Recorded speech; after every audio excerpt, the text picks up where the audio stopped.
अस्सलाम वालेकुम। कैसे हो बच्चों हमने पिछली कक्षा में कक्षा 5 के लिए पहला पाठ का अध्ययन किया था, जिसका नाम था किरण का संदेश। हमने इस कविता के बारे में जानकारी ली कि इसमें हमें किरणें क्या संदेश दे रहे हैं, इसके बारे में हमने जाना है। तो आज देखते हैं बच्चों इससे संबंधित इसका व्याकरण और प्रश्नोत्तर। ठीक है बच्चों, तो देखिए पहली कविता में पहले है शब्दार्थ। सूरज शब्दार्थ यानी हमें हिंदी से अंग्रेजी के ही मीनिंग्स हमें लिखने हैं। तो देखिए हिंदी से अंग्रेजी में क्या कहते हैं। सूरज सन, नित डेली या फिर रेगुलर, चमक शाइन हरदम ऑलवेज, चमकदार ब्राइट, किरण रे पास, नियर उदास, सैड कहना से, जीवन लाइफ। ये है शब्दार्थ बच्चों इस कविता के। उसके बाद देखते हैं मुहावरा। ये सिर्फ सुनने के लिए है। आंखें चमकाना, इधर उधर देखना। आंखें चमकाने का अर्थ है इधर उधर देखना। ठीक है, पाठ से आगे देखते हैं। सही विकल्प चुनिए। सही विकल्प चुनने का अर्थ क्या है। चूज द करेक्ट ऑप्शन, यानी हमें ये 3-4 यहाँ पर ऑप्शन दिए गए, विकल्प दिए गए हैं। इसमें से कौन सा सही है उसे हमें राइट मानना है, सही लकीर डालना है। कमरे में सूरज की किरण कब आती है। नित, कभी कभी, कभी नहीं, या फिर रात को। तो कब आती है सूरज की किरण कमरे में। नित आती है, हमेशा आती है। बच्चों के मन में कभी कभी कैसा भाव उभरता है, यानी बच्चों के मन में कभी कभी कैसा भाव आता है। उदासी का, खुशी का, हट का, शर्मीलेपन का। तो कौन सा भाव आता है। उदासी। उदासी को सही रेखा खींचिए। भारत माता किसके समान है। बच्चों के, किरण के, सूरज के, चंद्रमा के। सूरज के समान है भारत माता, और किरणें किसके समान है। बच्चों के समान है ना। ये हो गए आपके सही विकल्प चुनिए। पहला है नित, दूसरा है उदासी का, तीसरा है सूरज के।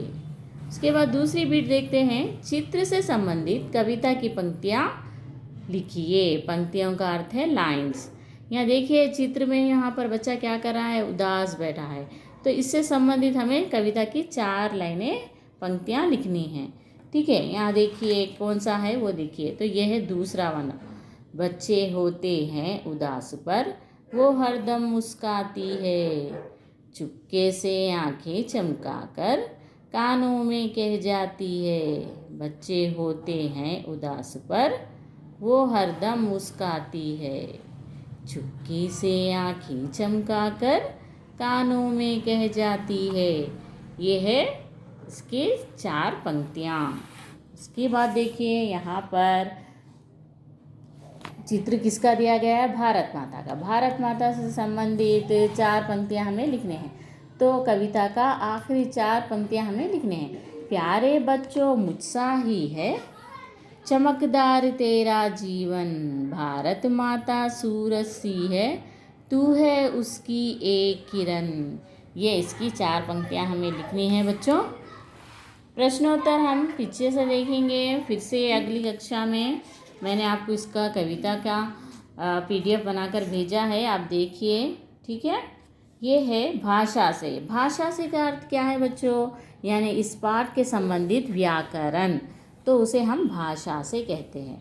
ये देखिए सूरज है, ये सूरज के कई सारे नाम हैं। उसे हम क्या कहते हैं, पर्यायवाची शब्द तो भी कहते हैं, या फिर समानार्थी शब्द भी कह सकते हैं। जैसे कि देखिए समान अर्थ प्रकट करने वाले शब्द समानार्थी या पर्यायवाची शब्द कहलाते हैं।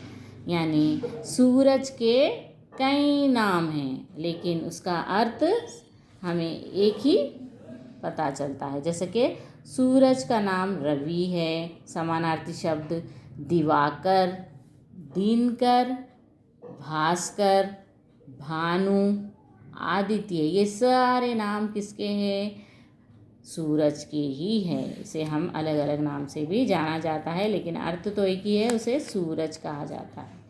सूरज का अर्थ भी रवि है, रवि का अर्थ भी सूरज है, दिवाकर का अर्थ भी सूरज है, सूर्य भी है, सूर्य भी हम कहते हैं। ठीक है, इसे कहते हैं समानार्थी या फिर पर्यायवाची शब्द कहा जाता है। उसके बाद देखिए यहाँ पर इससे संबंधित कुछ और शब्द यहाँ पर दिए गए। यहाँ पर एक हेल्पिंग बॉक्स दिया गया है।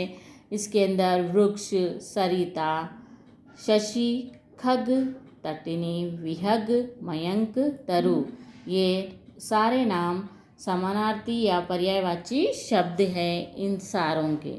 चंद्रमा, पेड़, नदी, पक्षी के। तो हमें चंद्रमा को और क्या कहते हैं, चंद्रमा का समानार्थी शब्द क्या है, इसमें से ढूंढकर हमें लिखना है। तो हमने क्या लिखा, शशि, मयंक। चंद्रमा को और क्या कहते हैं, शशि और मयंक कहते हैं। तो हमने लिखा शशि, मयंक। दूसरा है पेड़। पेड़ को क्या कहते हैं, यहाँ देखिए, पेड़ को वृक्ष और तरु, वृक्ष, तरु। नदी, सरिता, तटिनी, सरिता, तटिनी। नदी को और क्या कहते हैं, सरिता, सरिता। यहाँ पर है देखिए, तटिनी। ठीक है। पक्षी, खग, विहग। खग, खग का है, कौन से बचे हुए, ये है खग और विहग। पक्षी के ही समानार्थी अर्थ है खग और विहग। फिर से एक बार हम दोहरा लेते हैं बच्चों। चंद्रमा, शशि, मयंक, पेड़, वृक्ष, तरु, नदी, सरिता, तटिनी, पक्षी, खग, विहग। ठीक है बच्चों, आज हम यहाँ तक देखते हैं। आपकी हिंदी की कक्षा क्लास वर्क नोटबुक में आप शब्दार्थ के बाद, प्रश्नोत्तर के बाद आपको ये समानार्थी शब्द यानी पर्यायवाची शब्द one time neat handwriting में लिखना है, हेल्पिंग बॉक्स डालकर। ठीक है, आज इतना ही। धन्यवाद।